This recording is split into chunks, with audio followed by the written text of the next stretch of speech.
So today we'll finish up the discussion about answer set programming. And after spring break, we'll move on to a new topic, hopefully. Okay, so last time we looked at the Sudoku problems. And basically, this was actually the problem that we discussed before. And so this is basic problem encoding. So this is not the only encoding. It's just one of the encoding that I picked to explain in this class. And I told you before that this used to be the homework problems in the class. And I do see a lot of different encodings for this one. Actually, I think it was probably 2006 when I gave this as a homework problems in the class. There was another class that was actually the AI class, Introduction to AI class, and they were using. If you have taken AI class, you see various heuristics and search algorithms, and the Sudoku was the term project for that class. And for us, it was a 1 week project, 1 week homework. So the instructor of that class and I decided to have a joint session and to see how these different encoding. They were supposed to do this in Java, and we were doing this answer set programming. So these two classes met and see how it goes. The people who have encoded the Sudoku using Java, the smallest size program was about 400 lines of the code, and they took about maybe months to finish that thing. For our class, mostly the encodings were just like 4 or 5 lines of the code. Okay. Now, in terms of the timing, actually, this was better than the implementation in Java, partly because there was a lot of machine learning techniques and such heuristics that is actually built into the CleanGo, so you don't have to worry about encoding those things by yourself.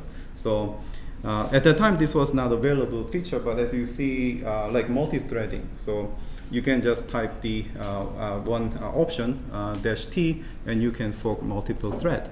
And if you want to implement by yourself, of course you can do that, but that's much of the work. And that takes a non-trivial effort to do. Okay?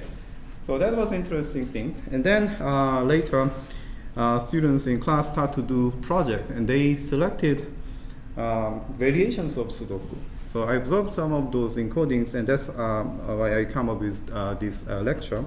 It seems there's some interesting trend there, which is related to the notion of so-called elaboration tolerance that John McCarthy mentioned in 2003. So the definition, rough idea here is a formalism is elaboration tolerant to the extent it is convenient to modify a set of facts expressed in the formalism to take into account new phenomena or changes circumstances. So you have certain AI program and you want to solve a new problem, some variations of the problems. How do you solve the new problem? Elaboration tolerant formalism can adapt those changes without actually changing much in the original encoding. Okay, so you can just incorporate the new things and just put it together, and the solution will be automatically be done.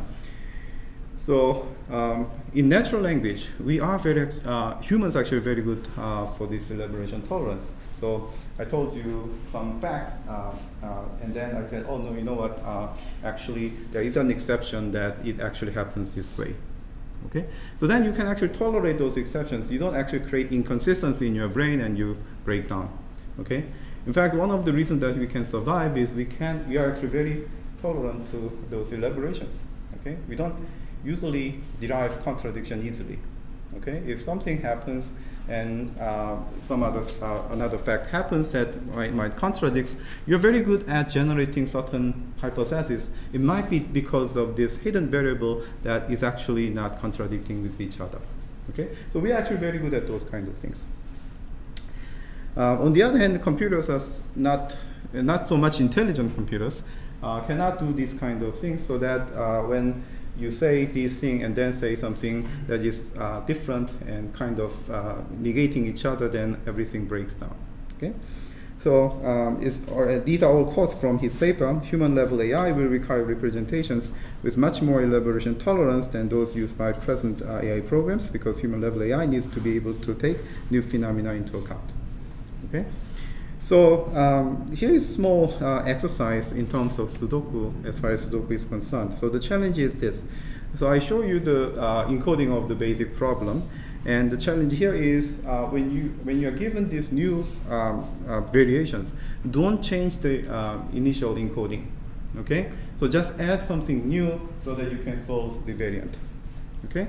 So in other words, if you have to encode this kind of thing in maybe Java or in some procedural language, as soon as you have certain variations, you have to go back to the code and see what codes need to be changed. Then change is actually non-trivial to make. And also, we are clumsy, so we make often mistakes, so we have to debug the program and so on and so forth. Now, the original problem solving is already kind of verified, so that works correctly. We now need to add something new. So we don't necessarily want to change the original encoding to avoid the duplicate effort to verify the correctness of the program. Okay?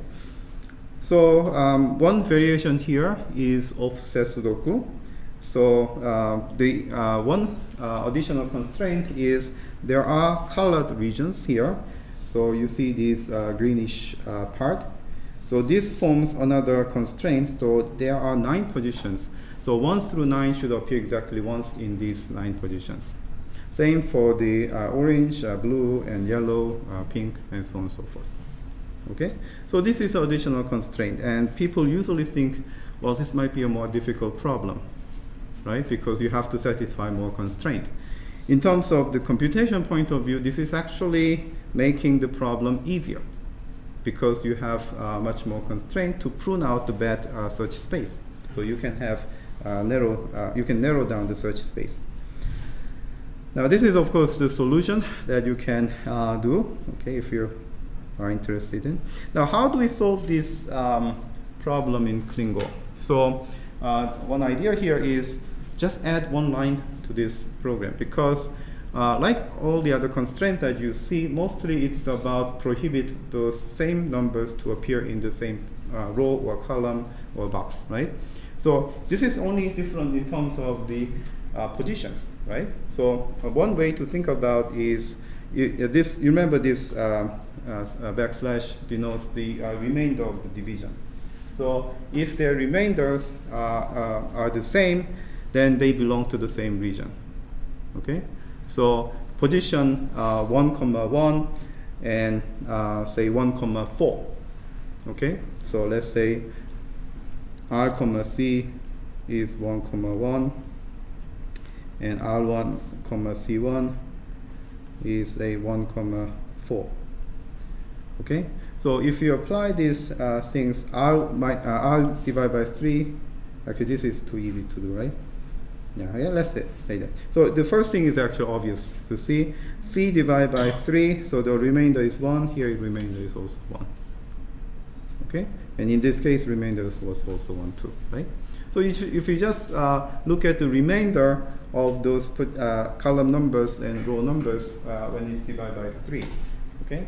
If they are the same, then they belong to the same colored region. Are we together? Okay, so this is not too difficult to do. So then it eliminates certain, so those positions that have the same colored region should not have the same number n here. So saying here that n is the same variable means that you place the same number in these positions. Okay, so this should be prohibited if they belong to the same region. Okay, same colored region. Now, this is actually buggy, and I was hoping that somebody can correct what is missing in this line. R1 is same, C and C1 are same. R is not equal to R1. C is not equal to C1. Is it conjunction or disjunction? Disjunction. Conjunction. So split opinion. Okay. So what happens if the rows are different, but the columns are the same?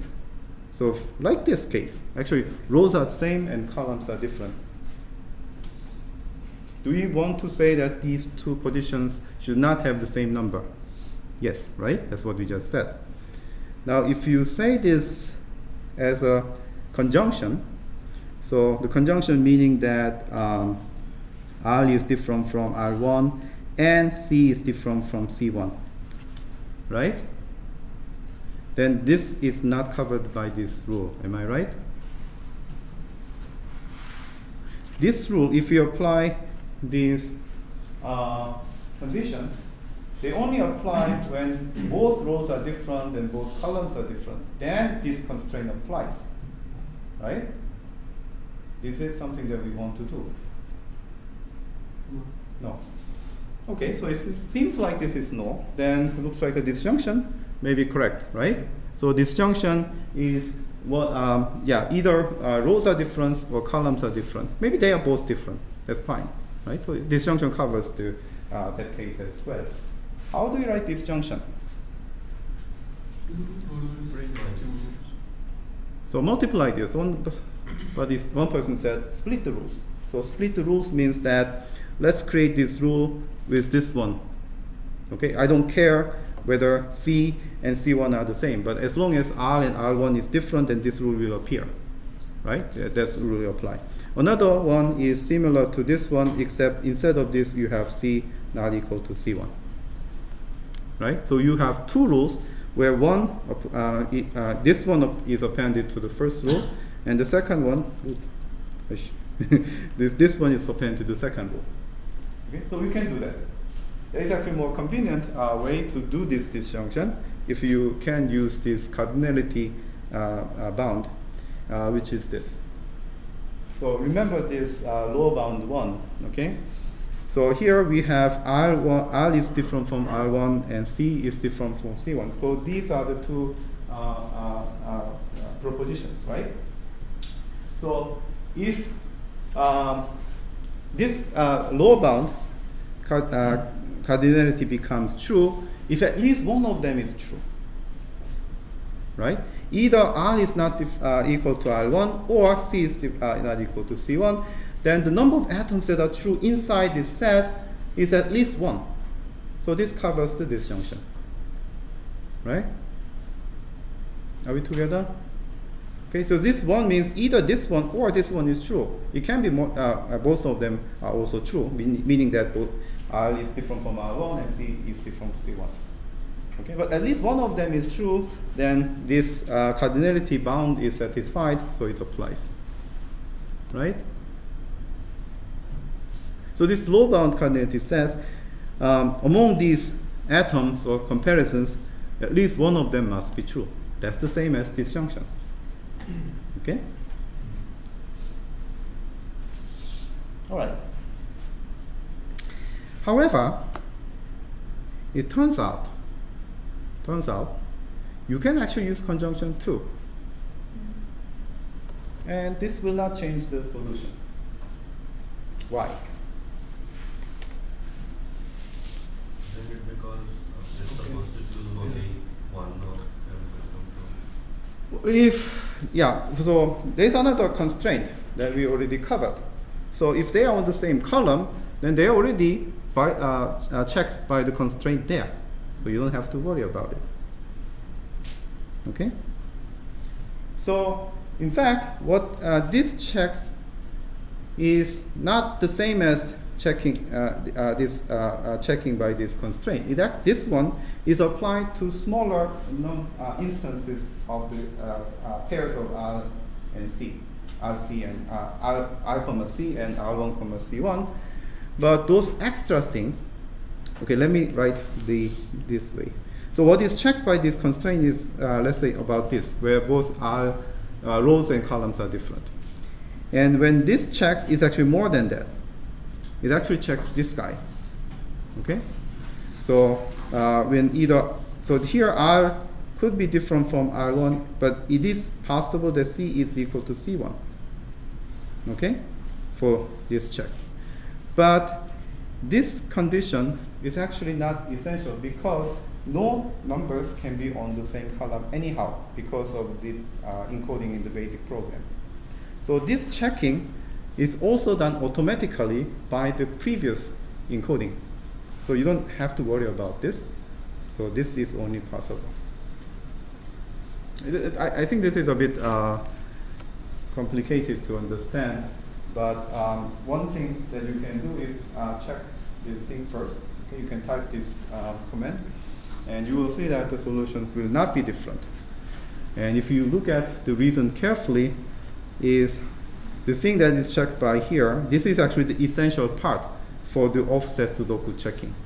This part is actually checked also by the other constraint in the previous encoding, that if you have the same column, then you cannot have the same numbers there. Okay? All right. So either is actually fine. Okay, and in terms of CleanGo computation, I don't think there is actually any difference between them. Okay. All right, question? Okay. So anti-night Sudoku is another Sudoku, and here you know the night move. So if you have 6 here, that means you cannot place the same number in the night position. So what is night move? So it goes 2 and 1. Okay, so either in the, you can start with row or column, okay, or column or row. So these are all the possible positions that knights can move in chess. And you cannot place the same number 6 in those knight positions. Okay, how do we solve this problem? So one nice idea is this position and this position should not be the same. Right? So they should not have the same number. So how can we express that? Well, suppose this is R comma C, then what is the R1 comma C1 that we want to compare?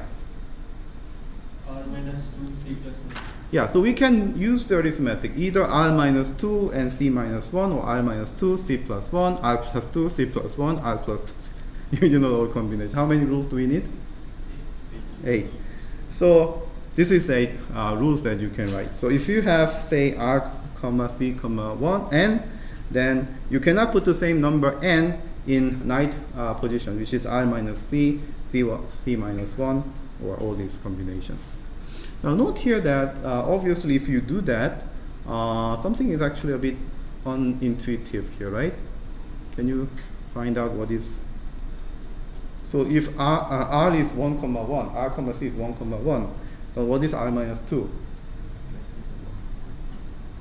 Yeah, so it makes A to, so if R is, RC is 1, then R minus 2 is negative 1 and 0. So this 1 will mean this, right?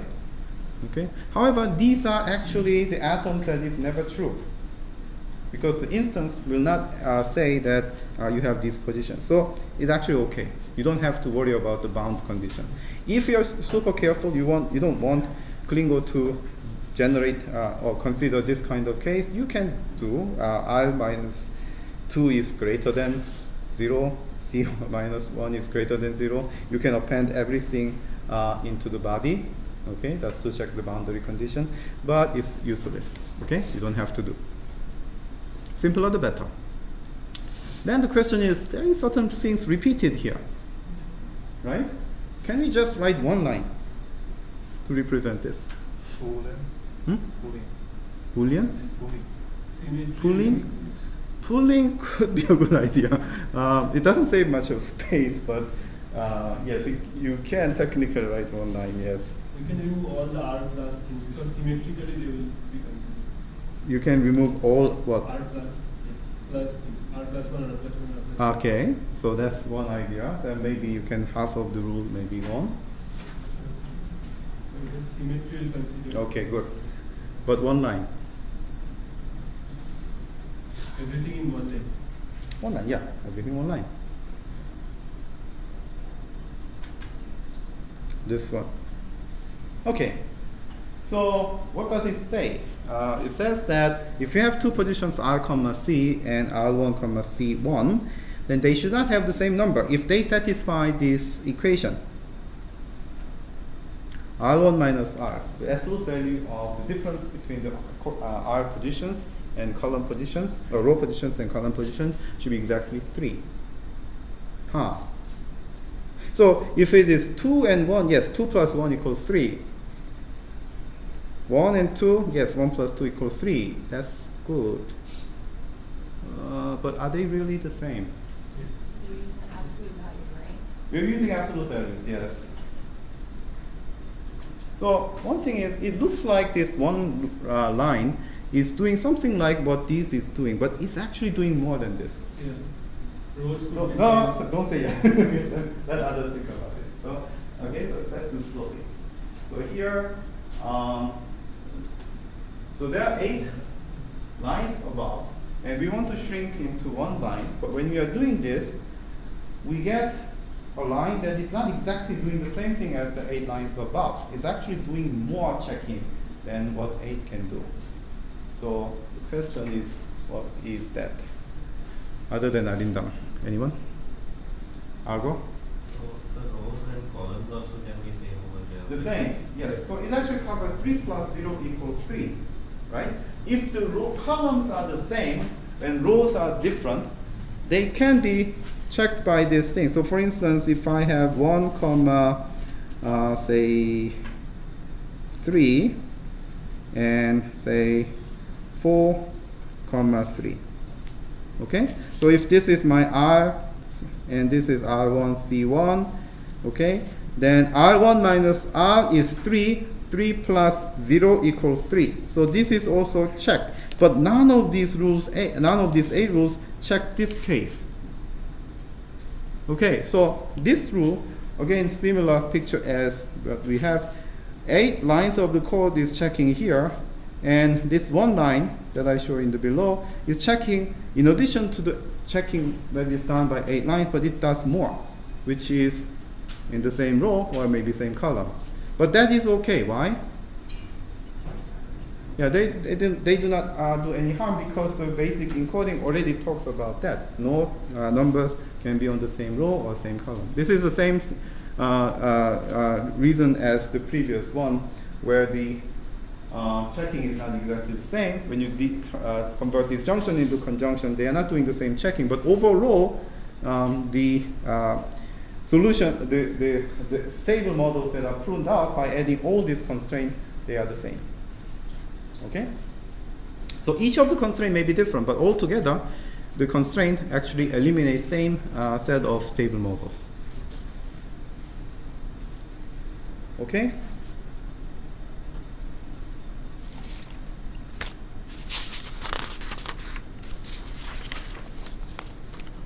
All right, so the next item, okay, this was actually a question that we just answered. The greater than Sudoku. So here, this is the problem. You're given this table, and you see the inequality sign between the two cells, which means that the number that is put here should be greater than the number here.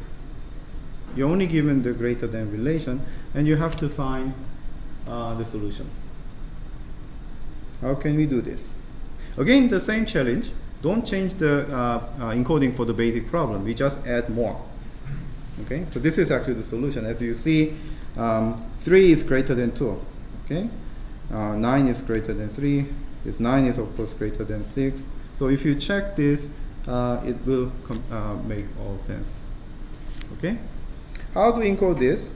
Again, you have to place all the numbers in the place. But in addition to that, these numbers should satisfy the relationship between the two cells. So we create a predicate called greater than. So this predicate means GT of R, C, R1, C1 means that the numbers in R, C is greater than the numbers in R1, C1. Okay? Okay, so for instance, in the previous program, Okay, let me show here. So this is actually the input data. The number in 1, 2 must be greater than in number 1, 1. That was the first comparison that we put there, right? And here, this is actually the instance. You have to write for each of the inequality. You have to write this atom. Okay. Now, in terms of rule is concerned, you need to write only one rule here. So, what does it mean? So you put two numbers. Okay. So this time we're actually having two different numbers. So R, C has n, and R1, C1 has n1. And now we know that R, C must have a number that is bigger than the number in R1, C1. However, if that number is happen to be smaller or equal to the other number, then this violates the constraint, right? Because here it says this number n should be greater than n1. But if it happens to be assigned the different pairs of numbers, then this violates the constraint. Okay? Easy. Okay. So then you might think now you know how to solve the killer Sudoku. Not quite. Because for killer Sudoku, that's actually the homework problem if you didn't see yet. Okay, the last problem in the homework was to do the killer Sudoku. I don't know why the name is killer. It doesn't kill anyone. The idea there is there is a box division and there's small numbers on top of the box. So the idea is the numbers in that box should add up to that particular number. In order to do that, first, you can do that I should actually backtrack. So you don't have to worry about not being able to do it at this point. You can actually do it. You can actually solve that thing. But I was thinking maybe if you use aggregate, then encoding may be a bit neater. Okay? But come to think about it, actually it doesn't really matter. So you can actually encode in any way that you can do. Okay? So let's look at the aggregate. So don't necessarily relate this to the killer Sudoku encoding. Okay? I don't want to restrict attention to that way. But aggregate is actually a very expressive construct, and it's actually quite useful if you work with data.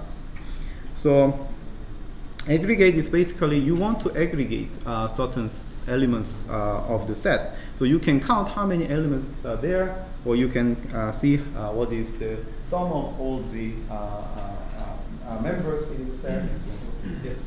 No, sorry, but could you just go over the class constraint again? The greater than Sudoku? Yeah. I'm not sure how this constraint applies over here for this Sudoku.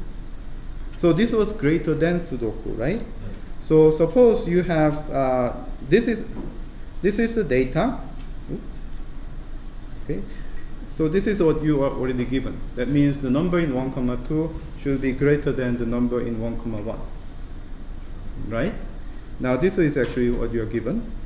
But if the numbers are assigned differently, opposite way, then this violates the constraint. But we're not saying anything about the RC and R1, C1 here, right? So we are adding this to the basic program. So the basic program already assigned all the numbers into the positions, right? Are we together? So we are only eliminating those instances where the greater than relation is violated.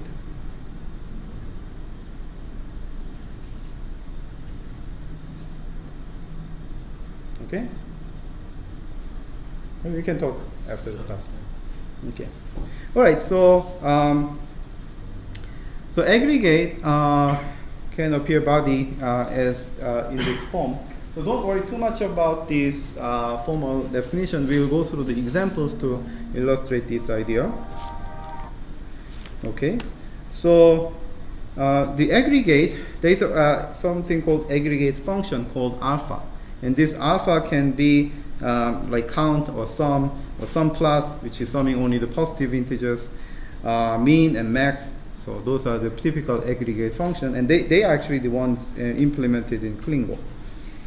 And there's a lower bound and upper bound. Okay, so you have seen these things also in the cardinality constraint before. In the cardinality, we didn't have this explicit comparison operator, okay? But in the general form of aggregate has this comparison. So I wrote this curly less than. It doesn't necessarily mean that this should be just a less than. It could be it can be any comparison operator.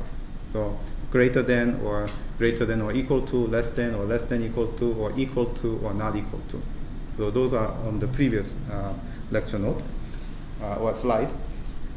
Okay, so any comparison can be actually used there. Now what is inside this set is here T1 through Tn, they are the tuples of the terms. You know what is a term, right? So what we have the slides about the terms in CleanGo. And L1 through Ln are the list of the literals. So it can be atom or negation of atom. Okay? All right, so if you don't get the full picture yet, that's okay. Let's look at an example.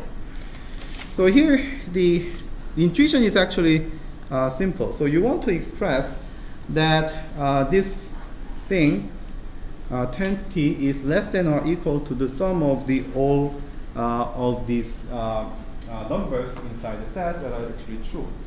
So what we do here is we actually apply the stable model. Okay, so let's assume that you are given a stable model where course DB and course AI is true. So those are the only things that are true, and these are actually false in the stable model. Does this stable model satisfy this comparison? Okay, so that's what we want to check here. So how do we do? So we want to first generate the evaluation of the set. So here, if the course DB and course AI is true, then we are only collecting those tuples that are true. Okay, so the inner set will evaluate to 4 and 6. Right? This is a set. And we will apply the sum to this set. Okay? So what is sum applied to 4 and 6? 10. And 10 is not greater than or equal to 20, so this comparison is actually false. Okay? But that's the idea.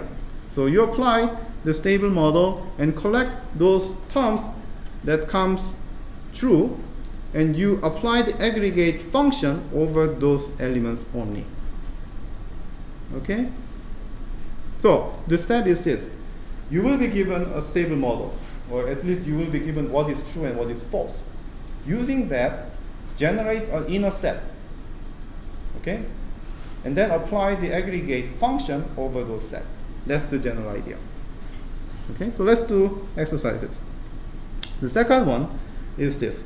The sum of these 3-column bananas, 25-column cigars, 10-column brooms is less than or equal to 30. Now, 3, 25, 10, these are the weight. Okay, so weight assigned to these bananas or cigars and broom. And let's say bananas and broom are true. Okay, then what is the inner set? It's a 3 and 10. So this becomes 3 and 10. If you apply the sum, that's 13. 13 is less than 30. So this comparison now becomes true.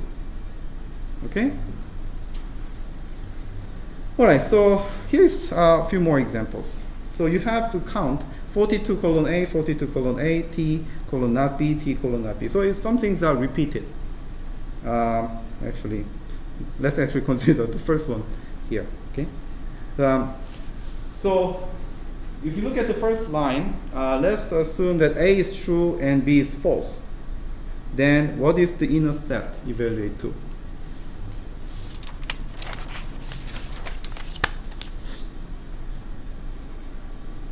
If A is true and B is false, then this inner set becomes 42 and T, because both of them are true here, right? So the inner set becomes 42 and T. Now if you apply count, how many elements are in this set? 2. So this is true, right? So this is actually true. What about the next one? So if you apply the same stable model that A is true and B is false, how the inner set evaluate to? So 42, T, T. But this is a set. So basically this is same as this. So the answer is actually the same. Okay? So note here that this is a set. Okay? So set doesn't count the same element multiple times. Okay. Here's another one. The first one. So let's say here you have, okay, this is typo. So suppose that cost 1, 2, 3 and cost 2, 3, 3 are true. Okay? Then what is this inner set evaluate to?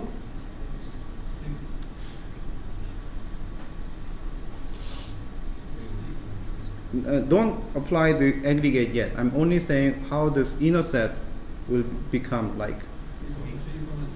So this is true and this is true. So it's actually 3 and 3. Am I right? But this is actually same as 3 because we are talking about set. And if you have sum over 3, this is actually 3. Okay? Now what about the next one? The next one has this one true. This one is also true. So what is the inner set? Remember, the inner set contains the tuples of the terms. So here, similar to the first one, but now it contains this one and this one. So in this case, the inner set becomes 3, 1, 2, and 3, 2, 3. This is a set, right? However, this set, these two elements are not the same. Okay. Now, when you aggregate over sum, the sum is applied to only the first element. Okay. So here we apply sum to the first element here, which is 3 and 3. 3 plus 3 is 6. So although this is a set, it can actually simulate the multi-set idea. Okay. And this is actually useful for the examples like Hamiltonian cycle, because in the Hamiltonian cycle, this different node, different edges may have the same cost, and we want to double count it. All right. Okay. So now so far we use this aggregate without variables, but you can actually use aggregate using variables. And that's actually intuitive to understand. One of the things that you can do is to count the number of edges in the graph. So let's say you have a graph, and here you say if you have edge x, y, then x and y are adjacent to each other. And if you have edge y, x, then also x and y are adjacent, right? Now the number of edges is actually the half of the number of adjacent pairs, right? So you can count number of edges as n over 2. So this is the number of edges in the graph, where n is the counting all the adjacent vertices. Okay? So using these things, you can count the number of edges easily. And note here that we are using the variables here. And if you have variables, you remember the local variable thing? It actually expands, so that you can count as like in the previous slide. Okay? All right. So the other thing is about the degree. So for the degree, we can say for each x, how many nodes are adjacent to this x. So we are counting how many y's are connected to this x, and that's the degree of the node x. Okay. So that's another example of the aggregate using the variables. Okay? Question? All right. So here's an exercise. Let's do the Socrative. So the question is this. So you're given this instance, okay, using the knowledge that you gained so far. Okay, so evaluate the inner set and then tries to compute this. Okay, let me open the Socrative. Here, this is counting P A comma X, right? So note here that A and X are both local variables, right? So then, what is actually the inner set that you evaluate to? It's all pair, right? So here A comma 1, B comma 1, B comma 2, C comma 2, right? So done. So how many elements are there? 4. So this n is actually 4. So it's Q of 4. Now if you do this A, now we have the inner set to be the same, right? Actually no, inner set is not the same. Inner set should be about A, right? So what are the inner set? A. So inner set is A, B, C. So the answer is 3. How about this? Inner set is 1 and 2 because we only look at the second element. So this should be 2. So the stable models is all these fact plus these guys. Okay? All right. So we used lower bound and upper bound cardinality constraint. You can actually write this in terms of the explicit aggregate function count, although this is a bit longer than the original encoding. So here, what is the intuition, what is the reading of this rule? Basically, you're selecting the subset of the vertices. How many elements do you select? How many vertex did you select? N. Exactly n. So you can do this way. So just choose any subset of the vertex and put it into the in predicate. And you check next that the count of this x should be exactly n. Otherwise, it violates the constraint. So you can do this in 2 steps. Just choose randomly and then check the cardinality. Or here, you can do this from the beginning. Okay? All right, so this is an exercise for you, so you can do the similar thing. Okay. The solution is actually, so this exercise is also from the lecture note, and the solution is at the back of the handout. Okay, what about, actually let's skip this one. No, actually let's do that. So what is the stable model here? Let's do this quickly. So if you have this thing, what is the inner set here? 110 and 220. So this is inner set. And what we are counting in terms of the aggregate is actually the first element. Okay? So only the count does not need to have this weight because count applies to any set. But sum and mean and max, they apply to the numbers only. So the convention is only aggregate over the first elements in the tuple. So 1 and 2, so the Q of S becomes Q of 3. Okay? So this is 3. What about R of S? It's actually similar to that, but now we actually switch it. So the inner set becomes 10 and 1, 20 and 2.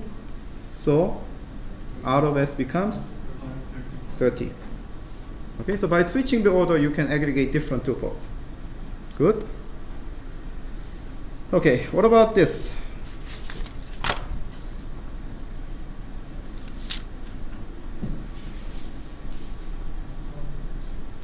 So what is inner set here? 4, -2. So the first is the square of the -2. So this is 4, -2. And 1, -1, 0, 0, 1, 1,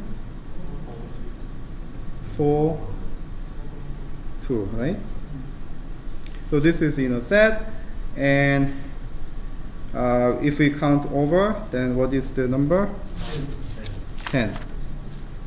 So this S becomes 10. So P of 10 is in the stable model. What about the second one? Only half of The second one has only the first element to be in the set, right? So inner set becomes 4, 1, 0, and you don't count 1 and 4 again, so this is it. So 4 plus 1 equals 5, so this becomes 5. Okay?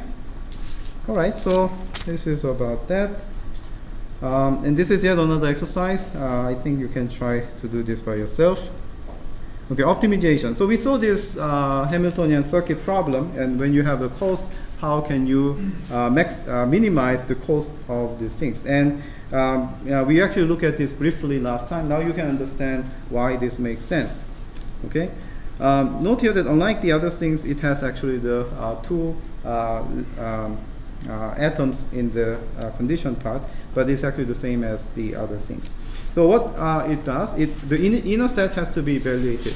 So when you find the stable model, you look at these things that are true in the stable model and collect this pair, C, X, Y. And you are minimizing these costs. Okay? Are we together? Okay, so we are done. We can also do this thing to find the maximal clique. So before, when you're finding the clique, we are given explicit lower bound. So can you find the clique of size n? But we can actually find the clique of maximal size. So how do we do that? Here, what is a clique? If you remember, clique is a set of vertices such that each pair of nodes is connected to each other, right? So how do you do? Let's select any subset. Before, we were actually giving the lower bound so that we want to create a clique of size n, but we don't need to do because we can maximize the size of the clique. So the second rule is actually the same as what you saw before. What we now do is this one. So here you see that 1, x. So we are actually counting the instances of the element in the set in. Okay, so in 1, x. Okay, so if you have multiple elements, okay, so suppose you have in of 1, in of 2, in of 3 is true, then this maximize will add 1 to each of them. So you're counting 1 3 times. So you try to include as many elements in the in predicate. So in other words, try to maximize the size of the in predicate. Okay, so that's how you find the clique. All right.